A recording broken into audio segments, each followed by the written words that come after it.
yang mereka tinggalkan kepada umatnya adalah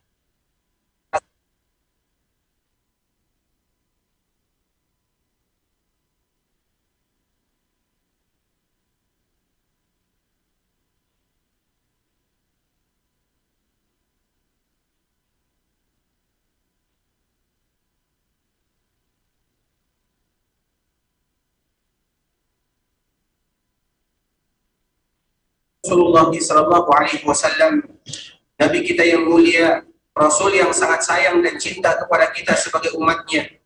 Rasulullah sallallahu alaihi wasallam yang melakukan segala macam cara, daya dan upaya untuk berjuang di jalan Allah Subhanahu wa taala agar risalah agama ini sampai kepada kita bersama.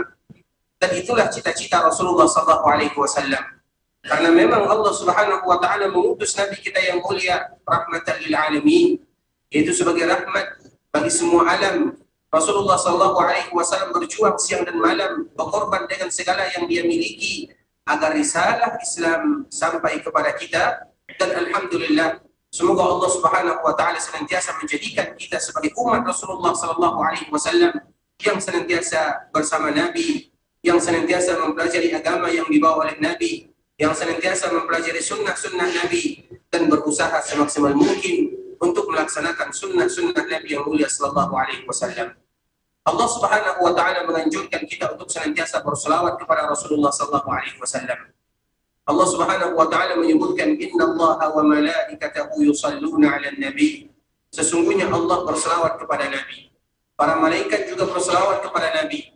Kemudian Allah memerintahkan kita yang ketiga, ya ayyuhalladzina amanu sallu 'alaihi wa sallimu taslima. Wahai orang-orang yang beriman, hendaklah kalian senantiasa mengucapkan salawat dan salam untuk Rasulullah sallallahu alaihi wasallam. Sehingga di antara nikmat yang terindah yang Allah berikan kepada kita ketika kita bisa berkunjung ke masjid Rasulullah sallallahu alaihi wasallam adalah bisa berziarah ke perkuburan Nabi sallallahu alaihi wasallam. Setiap mereka yang datang ke Masjid Nabawi atau setiap mereka yang datang ke kota Madinah tentunya dianjurkan berziarah ke perkuburan Rasulullah sallallahu alaihi wasallam. Dan di antara doa yang mereka baca ketika mereka berziarah ke perkuburan Nabi sallallahu alaihi wasallam adalah mengumpulkan antara salawat dan salam, mengumpulkan antara salam dan salawat, kemudian menyebutkan kemuliaan, keindahan perjuangan Rasulullah sallallahu alaihi wasallam. Dan itu adalah hadiah terindah yang kita baca untuk baginda yang mulia ketika kita berziarah ke perkuburan Nabi tercinta sallallahu alaihi wasallam. Seorang muslim ketika mereka berziarah ke perkuburan Rasulullah sallallahu alaihi wasallam, maka dianjurkan bagi mereka mengucapkan salam dan juga mengucapkan salawat dan juga mengucapkan puji-pujian untuk Rasulullah sallallahu alaihi wasallam. Dan doa yang terindah ketika kita berziarah ke perkuburan Nabi sallallahu alaihi wasallam adalah dengan mengucapkan Assalamualaikum ya Rasulullah wa rahmatullahi wa barakatuh. Wa sallallahu wa sallama wa baraka alaihi. أديت الأمانة وبلغت الرسالة ونصرت الأمة وجاهدت في الله حق جهاده حتى أتاه اليقين.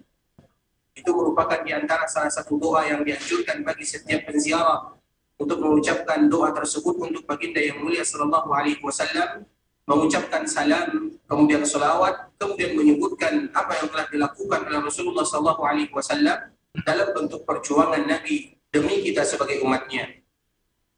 Assalamualaikum ya Rasulullah wa rahmatullahi wa barakatuh. Kita mengucapkan salam untuk Nabi sallallahu alaihi wasallam. Kemudian setelah itu kita mengucapkan salawat wa sallallahu wa sallam wa baraka alaihi. Itu salawat untuk baginda yang mulia sallallahu alaihi wasallam. Kemudian kita menyebutkan perjuangan Rasulullah sallallahu alaihi wasallam, addaita al-amanah wa ballaghta ar-risalah wa nasahta al-ummah wa jahadta fillahi haqqa jihadi hatta atahul yaqin. Itu merupakan doa yang harus dibaca seorang muslim ketika mereka berziarah ke perkuburan baginda yang mulia sallallahu alaihi wasallam, terutama kita yang datang untuk berziarah ke kota Rasulullah sallallahu alaihi wasallam. Dianjurkan kita mengucapkan doa demikian ketika kita berziarah ke perkuburan baginda yang mulia sallallahu alaihi wasallam. Ikhwatul Islam, saudara kaum muslimin, para tamu Allah, semoga Allah Subhanahu wa taala merahmati kita bersama. Agama Islam merupakan agama yang indah dan agama yang mudah. Rasulullah Shallallahu Alaihi Wasallam sendiri yang menyebutkan demikian. Dan di antara salah satu buktinya, dan ini merupakan di antara bukti kasih sayang Allah Subhanahu Wa Taala kepada kita sebagai umat Rasulullah Shallallahu Alaihi Wasallam.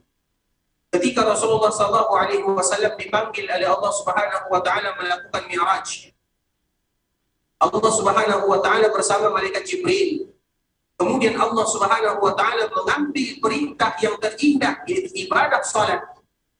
Yang mana pertama kali Allah Subhanahu Wa Taala perintahkan kepada Nabi Sallallahu Alaihi Wasallam untuk melaksanakan salat 50 kali sehari semalam. Coba bayangkan, Allah Subhanahu Wa Taala memerintahkan Nabi kita Sallallahu Alaihi Wasallam untuk menyampaikan kepada umatnya, memberikan kewajiban 50 kali sehari semalam. Siapa di antara kita yang bisa? Dan ini adalah beban yang Allah berikan kepada umat-umat sebelum Rasulullah Sallallahu Alaihi Wasallam. Kemudian Rasulullah Sallallahu Alaihi Wasallam menerima perintah Allah Subhanahu Wa Taala. Rasulullah Sallallahu Alaihi Wasallam turun, bertemu dengan Nabi Ibrahim di langit ke-7, bertemu dengan Nabi Musa di langit ke-6. Kemudian Nabi Musa bertanya kepada Rasulullah Sallallahu Alaihi Wasallam, "Ya Muhammad, apa yang telah Allah wajibkan kepadamu?" Maka Rasulullah Sallallahu Alaihi Wasallam menyebutkan, Allah mewajibkan 50 kali sehari semalam untuk melaksanakan ibadah salat. Apa kata Nabi Musa mendengarkan yang demikian? Wahai Muhammad, kembali kepada Allah Subhanahu Wa Taala, minta keringanan kepada Allah, karena aku sudah melaksanakan atau aku sudah menyebutkan perintah demikian kepada Bani Israel, namun mereka tidak sanggup. Minta kepada Allah, datang lagi kepada Allah, minta keringanan. Rasulullah Sallallahu Alaihi Wasallam kembali memohon, meminta kepada Allah Subhanahu Wa Taala. Berulang-ulang kali Rasulullah Sallallahu Alaihi Wasallam berbolak-balik kepada Allah Subhanahu Wa Taala meminta keringanan, yang pada akhirnya Allah Subhanahu Wa Taala menyebutkan 5, namun pahalanya sama dengan 50. Maknanya apa? Itu merupakan keringanan yang Allah berikan kepada kita sebagai umat Rasulullah Sallallahu Alaihi Wasallam dan tidak sama dengan umat-umat sebelumnya. Sehingga agama kita ini adalah agama yang mudah. Namun harus ingat, bukan agama yang dipermudah-mudah.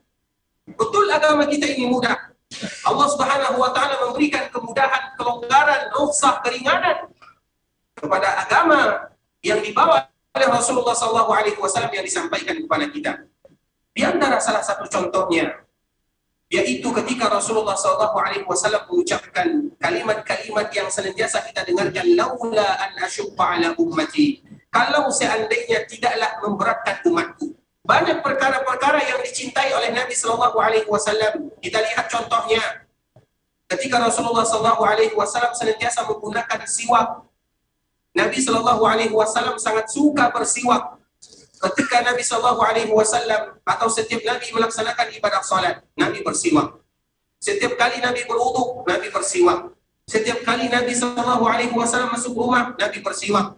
Bahkan akhir kehidupan Nabi di dunia, Nabi juga bersiwak.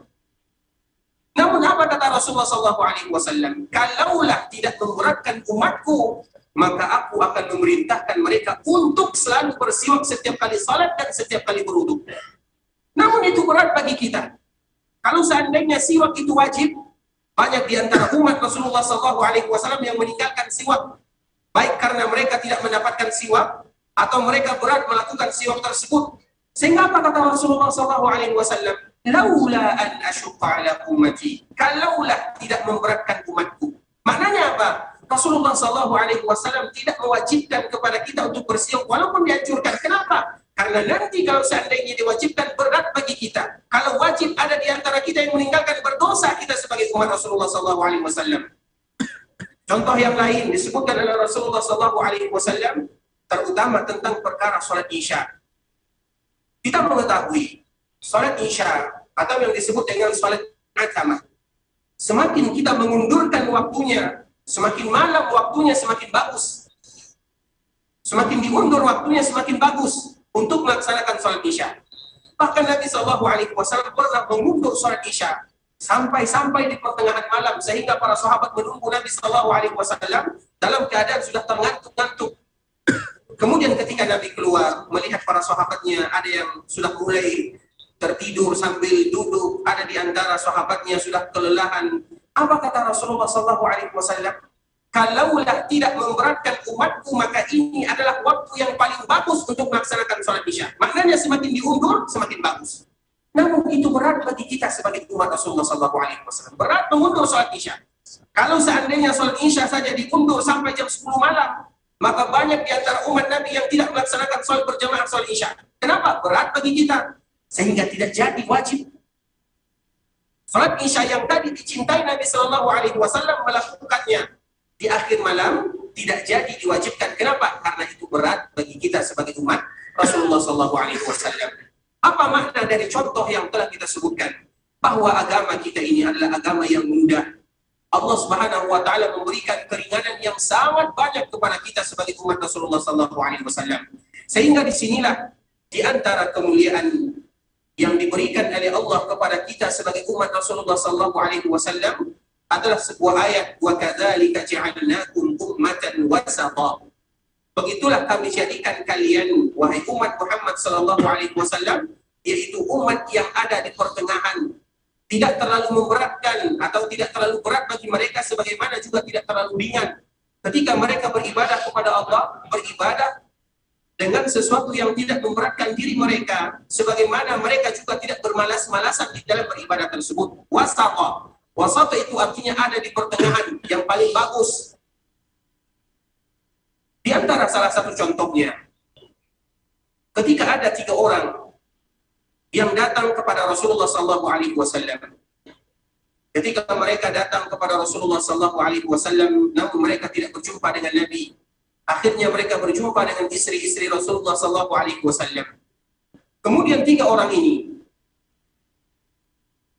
bertanya kepada istri Rasulullah SAW tentang ibadah yang Nabi lakukan. Mereka bertanya bagaimana ibadah yang Nabi lakukan.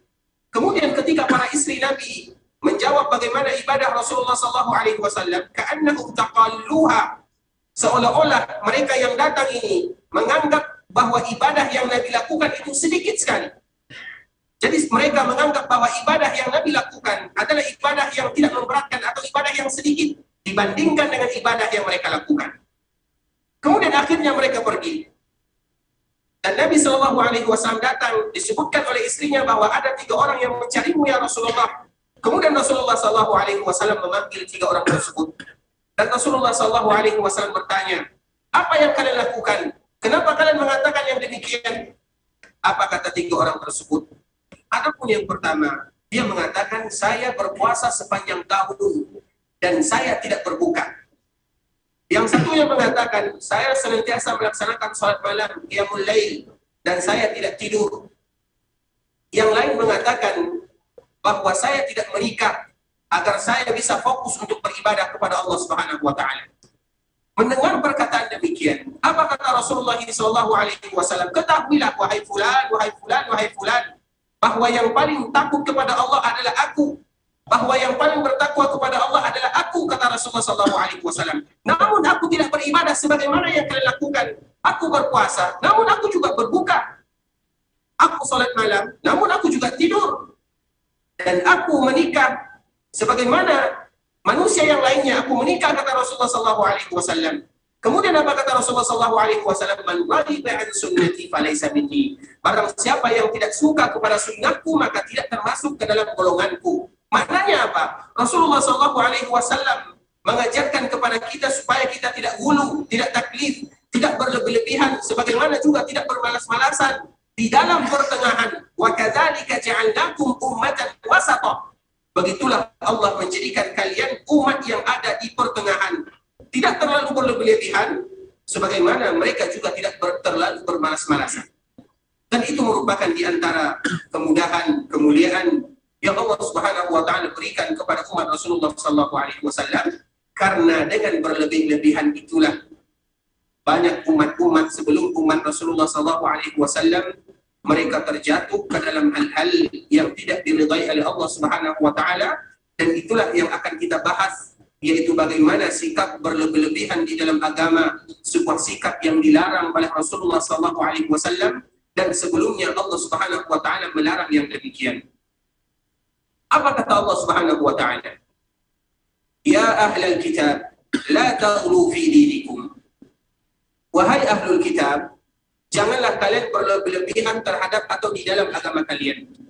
Ya ahlal kitab la taghlu fi dinikum. Wahai ahlul kitab, jangan kalian berlebihan di dalam agama kalian. Ahlul kitab apabila disebutkan di dalam Al-Qur'an dan juga apabila disebutkan di dalam sunnah Rasulullah SAW, maka yang dimaksud adalah orang-orang Yahudi dan orang-orang Nasara. Karena mereka dan agama mereka adalah agama samawi.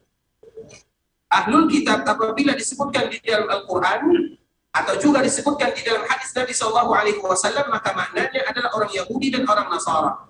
Allah Subhanahu wa taala mengatakan kepada orang Yahudi dan orang Nasara, "Ya ahlal kitab la taghlu fi dinikum." Wahai orang Yahudi, wahai orang Nasara, wahai ahlul kitab, jangan kalian berlebihan di dalam beragama. Kenapa mereka berlebihan di dalam agama? Berlebihan itu bisa jadi terlalu berlebih atau terlalu berkurang. Itu semua disebut dengan hulu. Hulu itu adalah melampaui batas yang telah ditentukan oleh syariat, ataupun melakukan kekurangan sebagaimana yang telah ditentukan oleh syariat. Itu disebut dengan hulu. Di dalam ibadah ada batasan-batasannya. Tidak boleh terlalu berlebihan, sebagaimana juga tidak boleh terlalu bermalas-malasan. Sering kita sebutkan contohnya ikhwatal Islam. Contoh yang senantiasa kita ulang dan kita ulang lagi.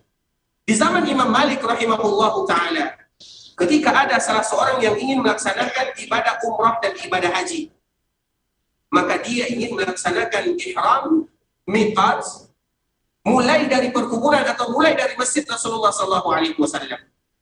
Kita tahu miqat penduduk Madinah adalah Dzulhulaifah. Miqat penduduk Madinah adalah Dzulhulaifah, atau yang lebih kita kenal dengan Abar Ali, atau bahasa kitanya Bir Ali. Namun bahasa yang paling bagus yang disebutkan oleh Rasulullah SAW adalah Dzulhulaifah, dan itu adalah miqat makani. Miqat di mana kita memulai mengucapkan labbaik Allahumma hajja atau labbaik Allahumma umrah. Di sanalah kita memasang niat. Di sanalah kita memulai talbiyah. Di sanalah kita mengucapkan labbaik Allahumma umrah atau labbaik Allahumma hajja. Kemudian di zaman Imam Malik, ada salah seorang yang ingin melaksanakan miqatnya mulai dari masjid Rasulullah SAW. Kalau menurut kita, karena dia melebihkan jaraknya dan dia melakukan ibadah yang berlebih, tidak menjadi masalah. Namun ternyata itu disebut dengan hulu. Karena berlebihan Nabi SAW menentukan miqat di Dzulhulaifah. Namun dia miqatnya dari masjid Rasulullah SAW. Sehingga Imam Malik mengatakan bahwa ini bukan miqat dan tidak boleh seseorang bermiqat dari masjid Rasulullah SAW. Karena miqat kita itu sudah ditentukan oleh Rasulullah SAW, yaitu Dzulhulaifah. Nah, inilah disebut dengan hulu, berlebihan. Karena berlebihan di dalam beribadah, maka itu juga ditolak ibadahnya. Kita contohkan contoh yang lain. Masalah hulu. Muawiyah bin Abi Sufyan radhiyallahu ta'ala anhu, anaknya Abu Sufyan radhiyallahu ta'ala anhu, merupakan sahabat dan penulis wahyu di zaman Rasulullah SAW. Ketika dia melaksanakan ibadah haji dan melaksanakan ibadah umrah, maka dia tawaf di samping Ka'bah. Kemudian ketika dia tawaf, maka dia menyentuh semua rukun yang ada di Ka'bah. Semua rukun yang ada di Ka'bah dia sentuh. Dia pegang. Sedangkan kita tahu bahwa Nabi SAW memerintahkan kepada kita untuk memegang rukun hanya dua saja. Yang pertama Hajar Aswad, dan yang kedua rukun Yamani. Dianjurkan bagi kita yang bisa menyentuhnya atau menciumnya, kita cium. Hajar Aswad kalau bisa kita mencium, kita cium. Kalau bisa kita pegang, kita pegang. Kalau tidak bisa, kita melambaikan tangan. Begitu juga dengan rukun Yamani. Dianjurkan bagi kita untuk memegangnya. Kalau tidak bisa, maka tidak menjadi masalah. Dua tempat inilah yang dianjurkan bagi kita untuk memegangnya. Kemudian kita dianjurkan membaca doa di sana antara rukun Yamani dengan Hajar Aswad. Itu Rabbana atina fid dunya hasanah sampai terakhir. Itu adalah sunnah Nabi SAW. Namun Muawiyah radhiyallahu ta'ala anhu, ketika dia sedang melakukan tawaf, maka dia memegang semua rukun. Rukun Hajar Aswad dia pegang, rukun Iraqi dipegang, rukun Syami dipegang, rukun Yamani dipegang, semuanya dipegang. Keempat sisi Ka'bah tersebut dia memegangnya. Kemudian ketika dia melakukan yang demikian, dilihat oleh sahabat Abdullah bin Abbas radhiyallahu taala anhu. Apa kata Abdullah bin Abbas? Ya Muawiyah, ketahuilah Rasulullah Shallallahu Alaihi Wasallam memerintahkan kepada kita hanya memegang dua sisi Ka'bah. Yang pertama sisi yang ada Hajar Aswadnya, dan yang kedua sisi ada yang disebut dengan Rukun Yamani.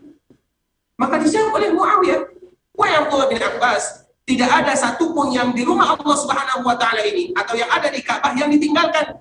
Tidak menjadi masalah. Muawiyah mengatakan kepada Abdullah bin Abbas, laisa syai'un fil baiti mahjura. Tidak ada di Ka'bah ini sesuatu yang ditinggalkan. Boleh bagi kita untuk memegang semuanya. Kata Muawiyah. Apa jawaban Abdullah bin Abbas radhiyallahu taala anhu? Dia mengucapkan, ya Muawiyah, laqad kana lakum fi Rasulillah uswatun hasanah. Sesungguhnya teladan kita yang paling indah adalah Rasulullah sallallahu alaihi wasallam. Kalau seandainya Nabi memegang semua sisi Ka'bah, maka kita akan pegang. Namun yang dianjurkan Nabi sallallahu alaihi wasallam hanya memegang dua sisi saja. Disebutkan oleh Abdullah bin Abbas firman Allah Subhanahu wa taala, laqad kana lakum fi Rasulillah uswah hasanah.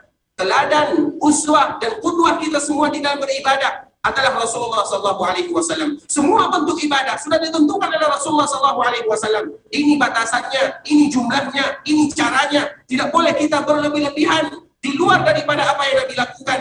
Laqad kana lakum fi Rasulillah uswatun hasanah. Itu kata Abdullah bin Abbas kepada Muawiyah. Kalau menurut kita, apa salahnya kita memegang semua sisi Ka'bah? Namun Rasulullah sallallahu alaihi wasallam tidak mengajarkan. Laqad kana lakum fi Rasulillah uswatun hasanah. Mendengarkan ayat yang dibaca oleh Abdullah bin Abbas, apa kata Muawiyah? Sadaqta. Engkau benar wahai Abdullah bin Abbas. Nabi sallallahu alaihi wasallam hanya memegang dua saja. Nah, itulah yang disebut dengan wulu. Ketika Nabi sallallahu alaihi wasallam hanya memegang dua saja, kita pegang dua. Kalau seandainya Nabi memegang empat, kita pegang empat. Namun Nabi hanya memberikan batasan dua. Sehingga Allah Subhanahu wa taala menyebutkan, ya ahlal kitab la taghlu fi dinikum. Wahai ahlul kitab, seolah-olah Allah Subhanahu wa taala berbicara kepada kita, wahai kalian umat Rasulullah sallallahu alaihi wasallam, jangan kalian terjatuh sebagaimana terjatuhnya ahlul kitab, orang Yahudi dan orang Nasara. Ambil pelajaran dari apa yang sudah mereka lakukan. Ya ahlul kitab la taghlu fi dinikum. Wahai ahlul kitab, jangan kalian berlebih-lebihan. Bagaimana bentuk berlebihan ahlul kitab? Kita lihat orang ahlul kitab berlebihan di dalam akidah, berlebihan di dalam ibadah, berlebihan di dalam muamalah, semuanya hulu. Sehingga Allah Subhanahu wa taala memberitahukan dan menurunkan ayat yang ada di dalam surah An-Nisa agar kita tidak terjatuh sebagaimana terjatuhnya ahlul kitab. Kita lihat contohnya bagaimana ahlul kitab tentang Nabi Isa alaihi salam dan juga tentang ibu Nabi Isa alaihi salam. Ahlul kitab, orang Yahudi, menganggap Nabi Isa dengan anggapan yang tidak baik. Dan menganggap Nabi Isa dilahirkan oleh ibunya Maryam alaihissalam, yaitu dari hasil perzinahan, na'udzubillah. Itu adalah anggapan orang-orang Yahudi. Mereka terlalu mencaci Nabi Isa dan ibunya. Sedangkan orang-orang Nasara, mereka terlalu mengagungkan Nabi Isa dan ibunya. Menganggap Nabi Isa sebagai yang ketiga, Tuhan yang ketiga. Begitu juga menganggap ibunya Nabi Isa itu ibunya Tuhan dan yang semisalnya. Itu adalah hulu di dalam ibadah atau hulu di dalam keyakinan dan ibadah serta akidah. Sehingga setelah ayat ini, apa kata Allah Subhanahu wa taala? Innamal masihu Isa bin Maryam. Sesungguhnya Isa bin Maryam Abdullahi wa Rasul. Dia adalah hamba Allah dan Rasulnya. Tidak Tuhan sebagaimana yang dianggap oleh orang Nasara, tidak pula anak hasil dari persinahan sebagaimana yang dianggap oleh orang-orang Yahudi. Allah Subhanahu wa taala menyebutkan, ya ahlul kitab la taghlu fi dinikum. Jangan kalian berlebihan di dalam agama. Dalam semua bentuk agama jangan berlebihan. Kita ada batasannya, ada aturannya. Karena memang kita beribadah, berkeyakinan, akidah dan muamalah, semuanya ada batasan yang telah disebutkan oleh Rasulullah sallallahu alaihi wasallam. Dan di antara salah satu yang menjatuhkan seseorang di dalam berlebihan atau di dalam hal-hal beribadah adalah wulu, sebagaimana hadis yang akan kita sebutkan. Hadis yang selanjutnya yaitu hadis Abdullah bin Abbas radhiyallahu taala anhuma.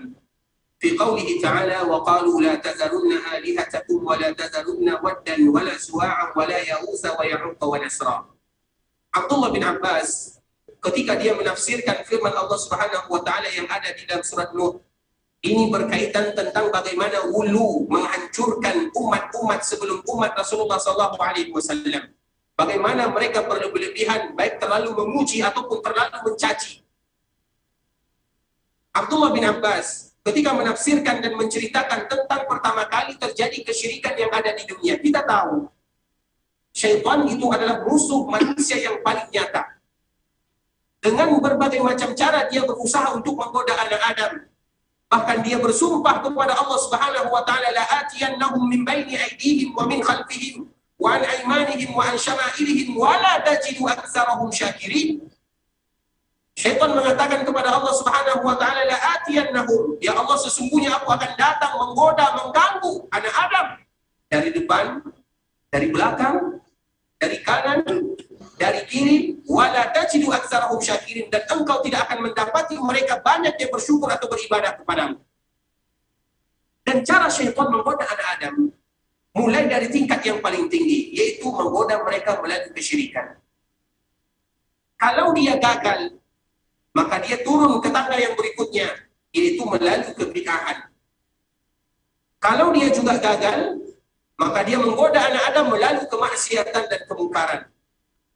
Kalau dia juga gagal, maka dia akan menggoda anak Adam melalui was-was. Dan itu adalah godaan syaitan yang terakhir kepada manusia, senantiasa memberikan sifat was-was. Ketika mereka beribadah, mereka was-was. Ketika mereka berwudu, mereka tidak tahu apakah tadi saya sudah membasuh atau belum. Ketika mereka sholat takbir, apakah mereka sudah takbir atau belum. Itu was-was. Dan itu adalah cara syaitan yang terakhir menggoda anak Adam. Ada tingkatannya. Melalui kesyirikan. Kalau gagal, melalui kebid'ahan. Kalau gagal, melalui kemaksiatan. Kalau juga gagal, melalui was-was. Itulah yang disebut oleh Allah Subhanahu wa taala, sehingga kita senantiasa berlindung kepada musuh yang nyata, min syarril waswasil khannas. Kemudian di antara salah satu cara syaitan menggoda anak Adam, karena ketika Nabi Adam diturunkan oleh Allah Subhanahu wa taala 10 kurun atau 10 abad lamanya, tidak ada yang namanya kesyirikan. Antara zaman Nabi Adam dengan Nabi Nuh 10 abad lamanya, tidak ada yang namanya kemusyrikan atau kesyirikan. Yang ada adalah kemaksiatan. Di sini Abdullah bin Abbas menyebutkan kepada kita kapan pertama kali terjadi kesyirikan di permukaan dunia dan apa sebabnya. Ketika dia menafsirkan firman Allah Subhanahu wa taala, wa qalu la tazarunna alihatakum wa la tazarunna waddan wa la suwa'an wa la ya'usa wa ya'uqa wa nasra. Wahai kalian, jangan kalian tinggalkan Tuhan-Tuhan kalian atau berhala kalian. Siapa nama berhala mereka? Wad, Suwa', Ya'uz, Ya'uq, Nasra.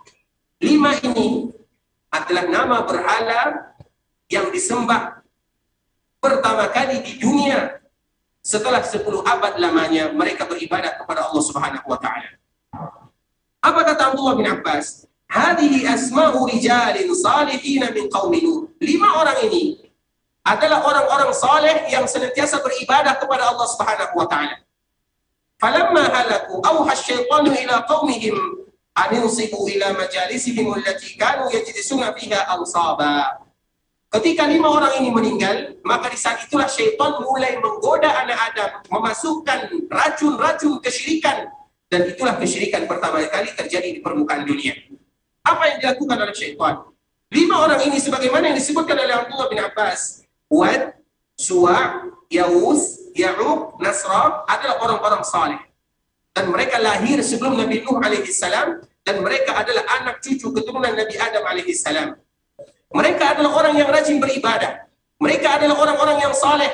Mereka senantiasa memberikan mau'izah, tazkirah kepada kaumnya. Kemudian 5 orang ini meninggal.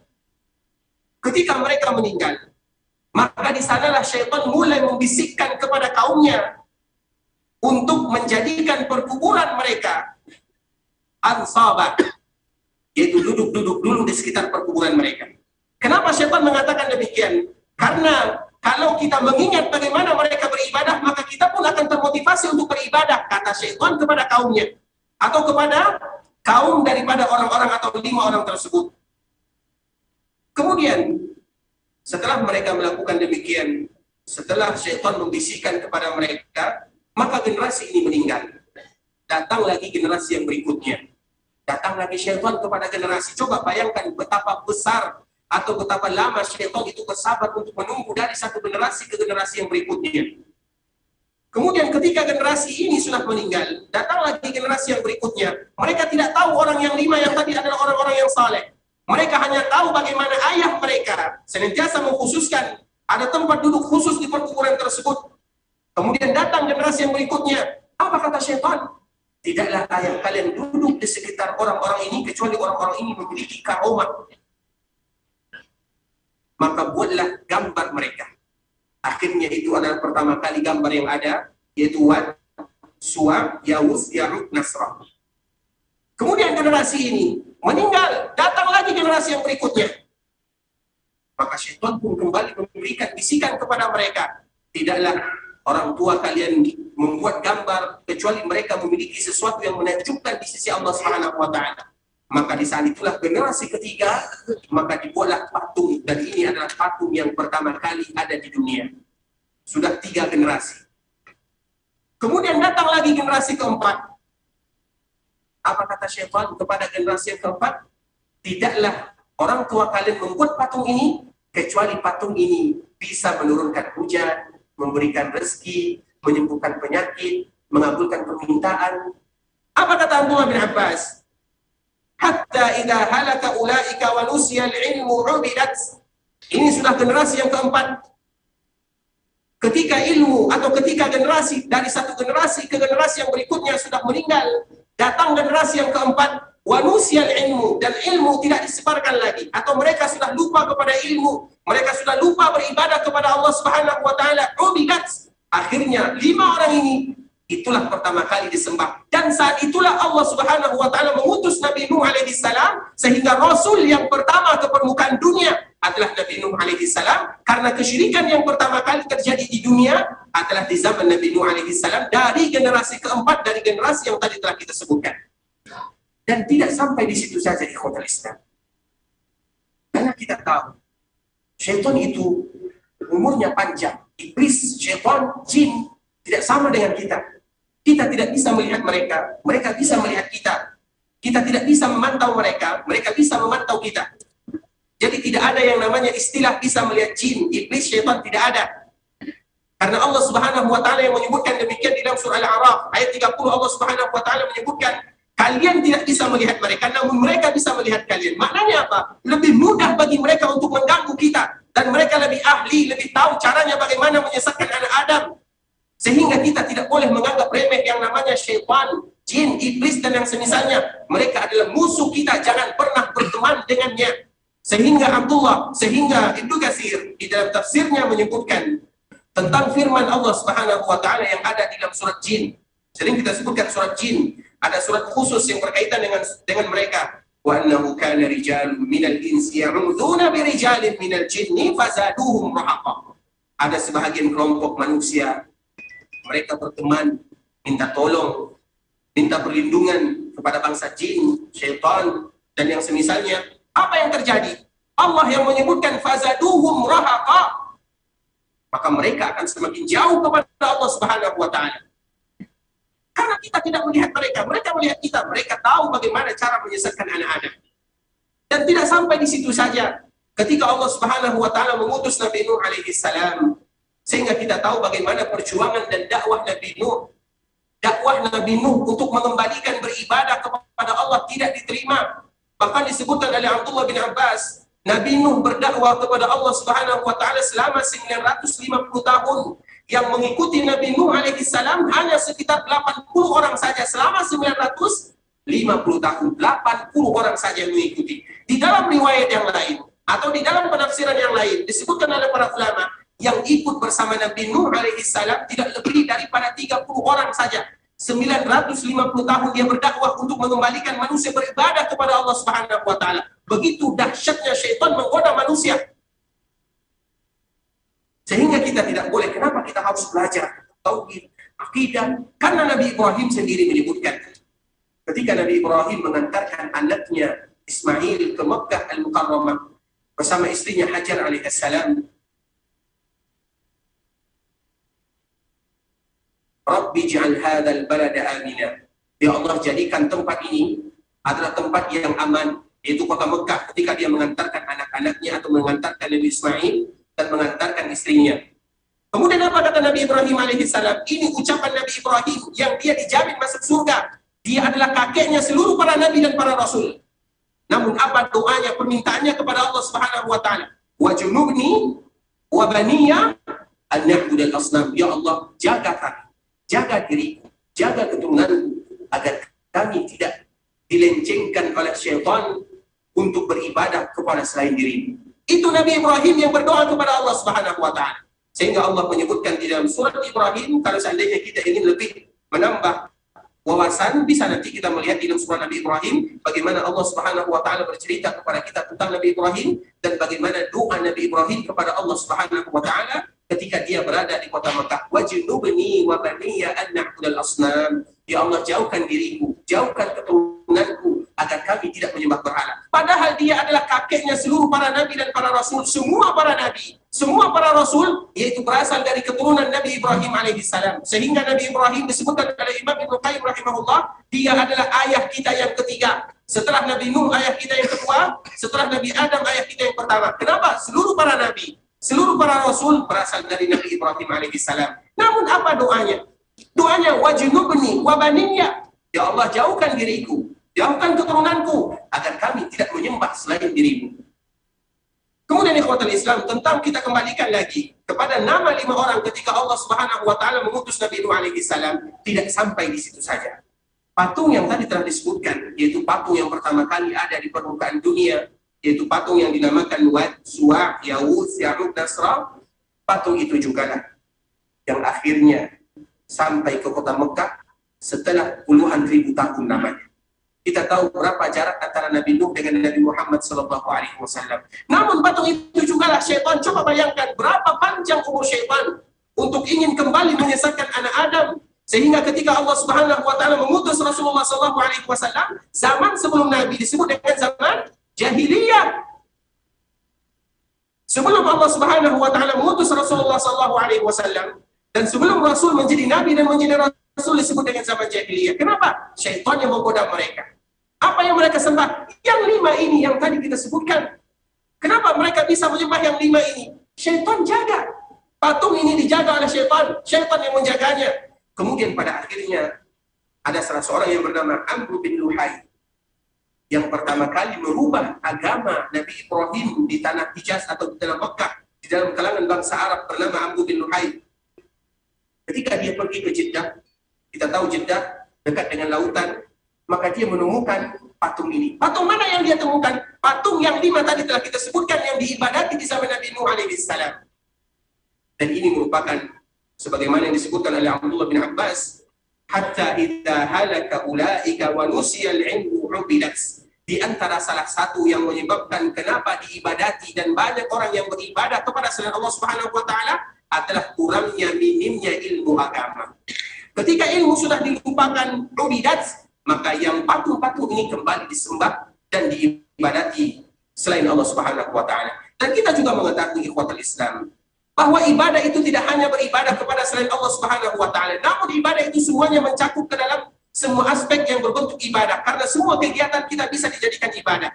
Dan kita tahu meminta hanya kepada Allah.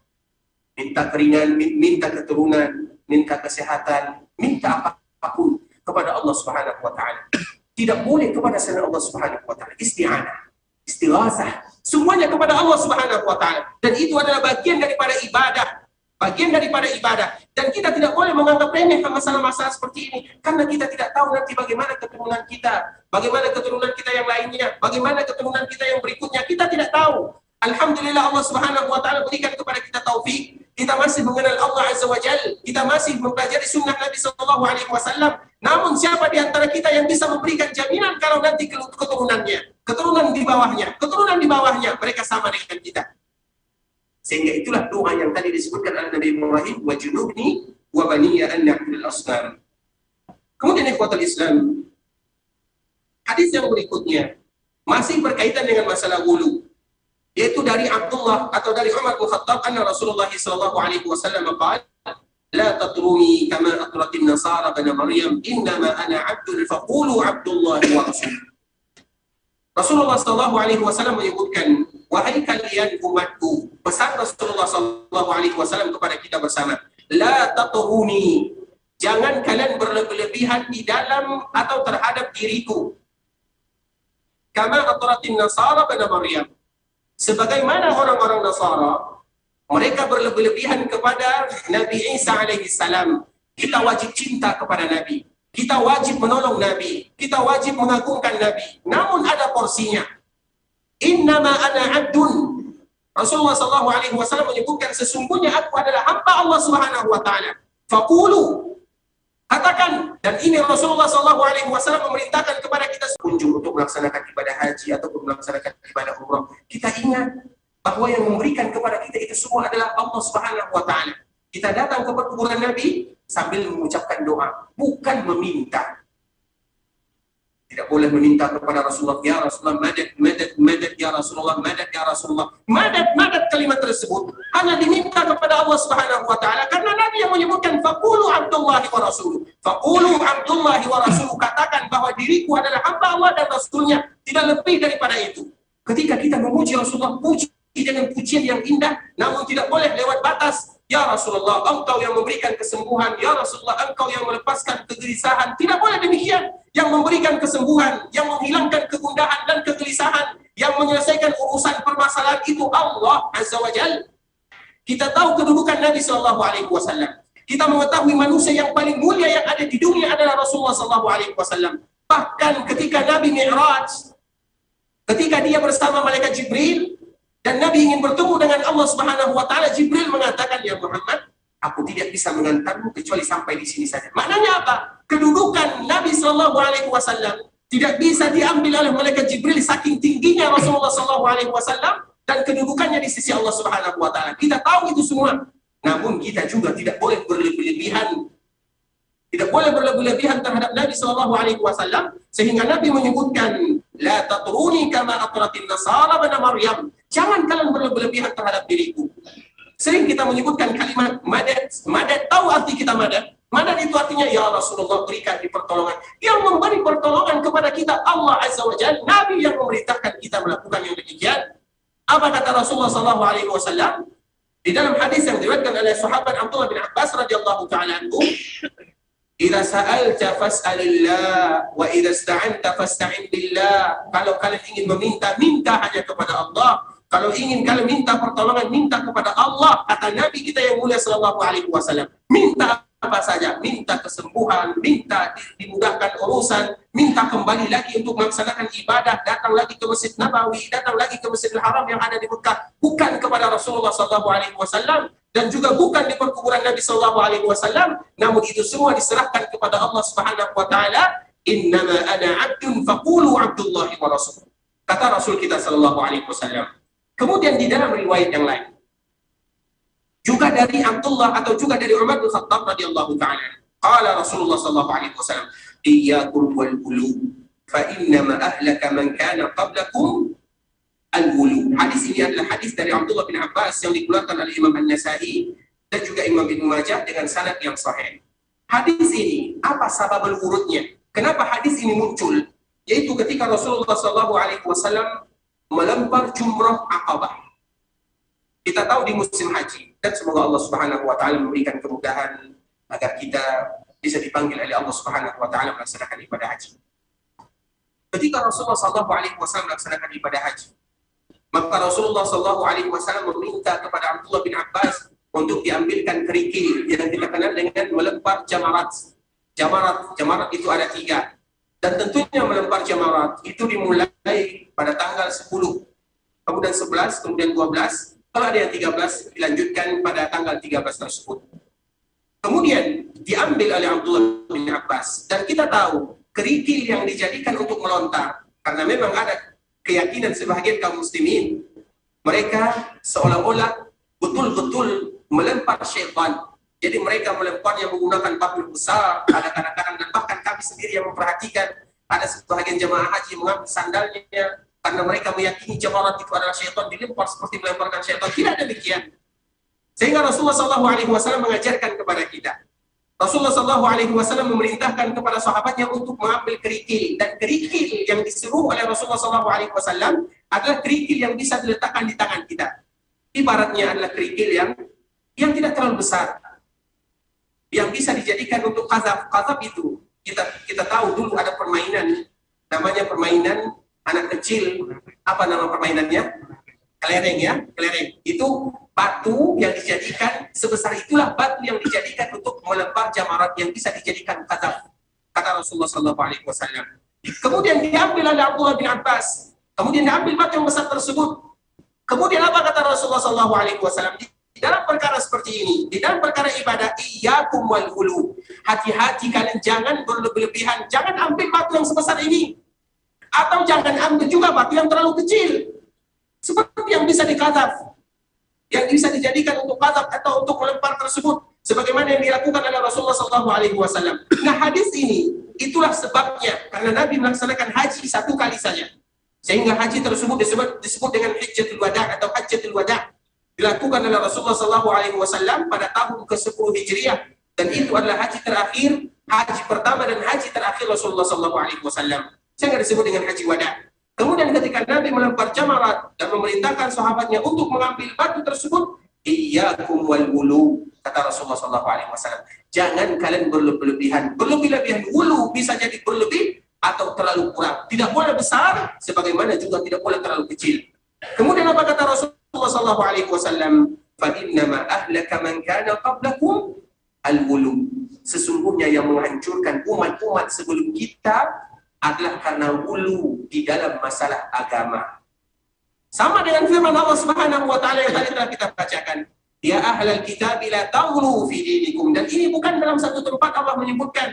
Allah sebutkan di dalam surah An-Nisa, Allah sebutkan di dalam surah Al-Maidah, Allah sebutkan di dalam ayat-ayat yang lainnya, ya ahlal kitab la taghlu fi dinikum. Wahai ahlul kitab, jangan kalian berlebihan. Sebagaimana Nabi juga menyebutkan, iyyakum wal wulu. Fa innama ahlaka man kana qablakum al-wulu.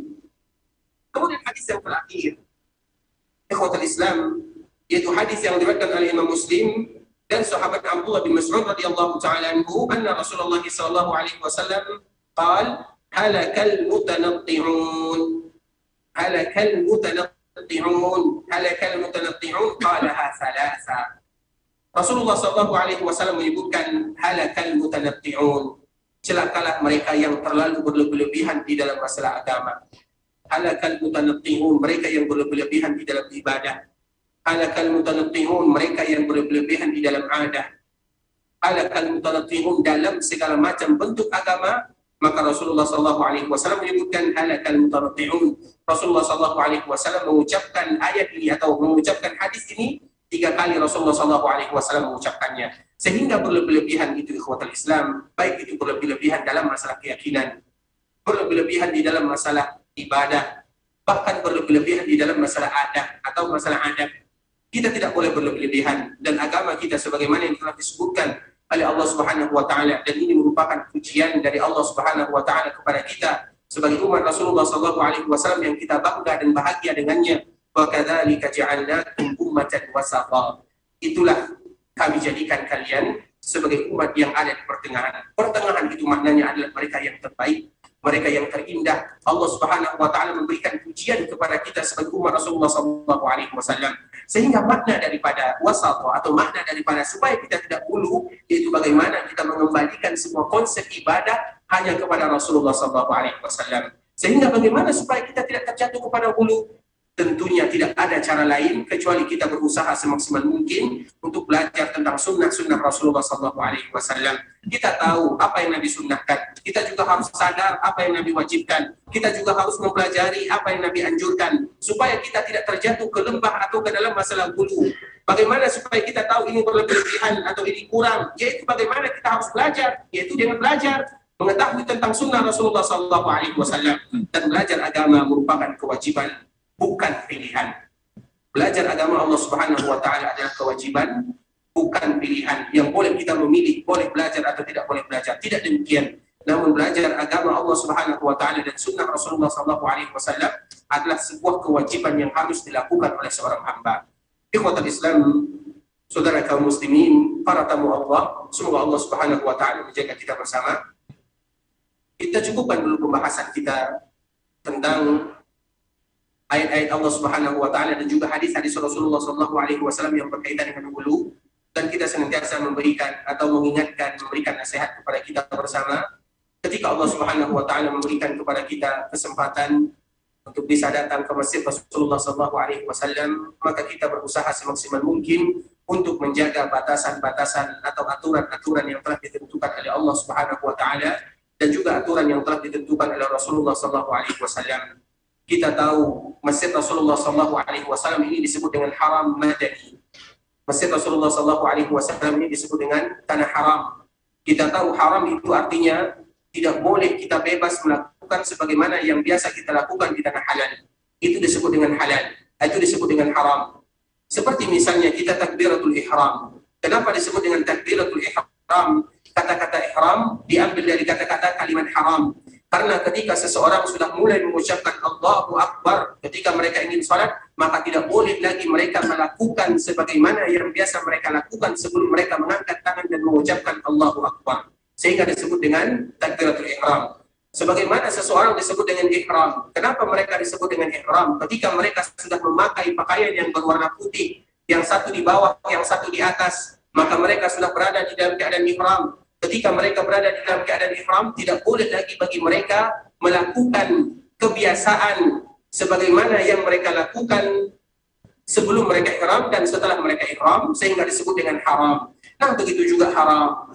Kota Madinah adalah kota haram, dan kita juga harus menjaga keharaman yang telah disebutkan oleh Allah Subhanahu wa taala dan disebutkan oleh Rasulullah sallallahu alaihi wasallam. Bahkan Allah Subhanahu wa taala menyebutkan khusus di dalam surah yang berkaitan dengan surah melaksanakan ibadah bagi mereka yang ingin datang ke kota Makkah dan Madinah, sebuah surat yang disebut oleh Allah Subhanahu wa taala dengan suratul Hajj. Itu surat ayat yang bercerita tentang ibadah haji bagi mereka yang datang ke tanah suci baik Makkah dan Madinah. Dan di antara salah satu yang disebutkan oleh Allah Subhanahu wa taala, "Wa man yu'azzim sya'airallah fa innaha min taqwal qulub."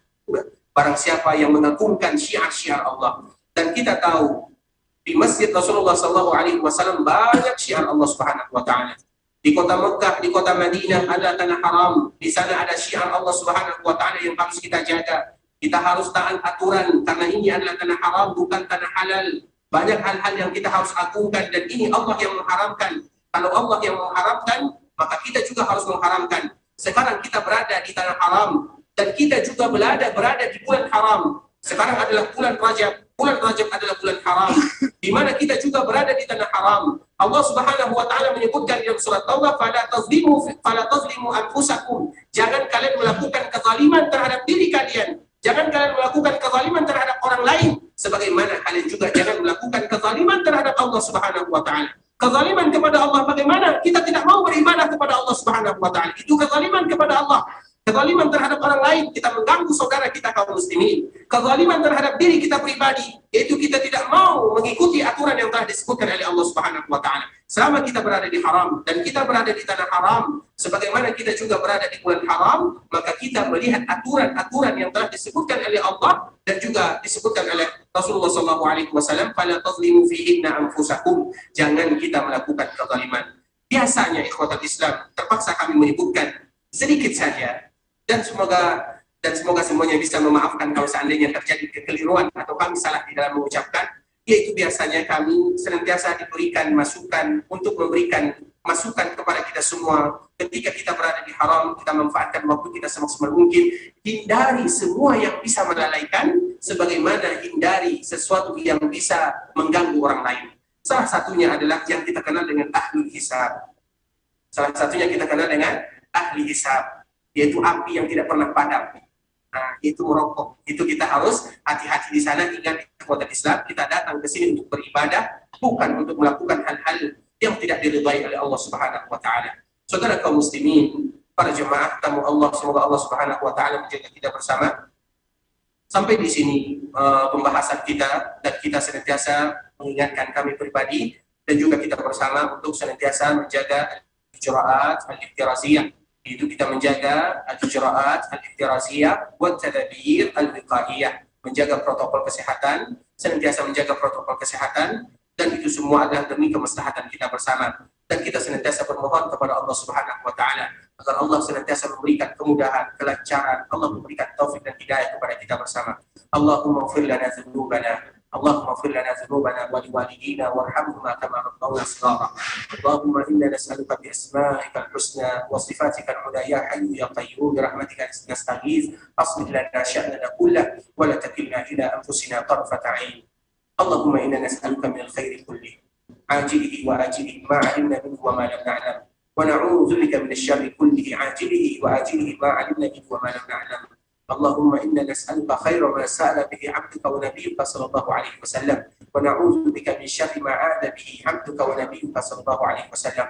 اللهم إنا نسألك الجنة، اللهم إنا نسألك الجنة، اللهم إنا نسألك الجنة وما قرب إليها من قول وعمل، ونعوذ بك من النار، ونعوذ بك من النار، ونعوذ بك من النار وما قرب إليها من قول وعمل. اللهم إنا نسألك أن تجعل كل قضاء قضيته لنا خير. اللهم لا تزغ قلوبنا بعد إذ هديتنا وهب لنا من لدنك رحمة إنك أنت الوهاب.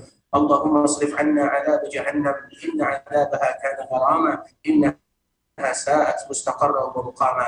ربنا هب لنا من أزواجنا وذرياتنا قرة أعين واجعلنا للمتقين إماما. اللهم أصلح لنا ذريتنا واجعلنا من المتقين. اللهم تقبل منا صلاتنا وصيامنا ودعاءنا وركوعنا وسجودنا وكل عبادتنا يا الله إنك أنت السميع العليم وتب علينا إنك أنت التواب الرحيم. ربنا ظلمنا أنفسنا وإن لم تغفر لنا وترحمنا لنكونن من الخاسرين.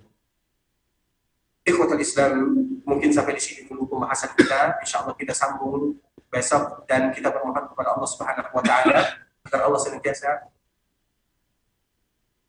senantiasa memberikan penjagaan kepada kita bersama, yang benar dari Allah Subhanahu wa taala, yang salah dari kami, dan karena kekurangan ilmu kami, karena kebodohan dan kejahilan kami. Kalau seandainya ada kata-kata yang salah, kata-kata yang silap, kami mohon maaf, dan kami juga mohon maaf kalau seandainya kita belum bisa bersalaman, dan semoga Allah Subhanahu wa taala mengangkat beban ini dari kita semua. Kita tutup dengan membaca doa kafaratul majlis. Subhanakallahumma wa bihamdika asyhadu an la ilaha illa anta astaghfiruka wa atubu ilaik. Wa sallallahu wa sallim ala nabiyyina wa habibina wa sayyidina Muhammadin wa ala alihi wa sahbihi wa sallam tasliman katsira. Assalamualaikum warahmatullahi wabarakatuh.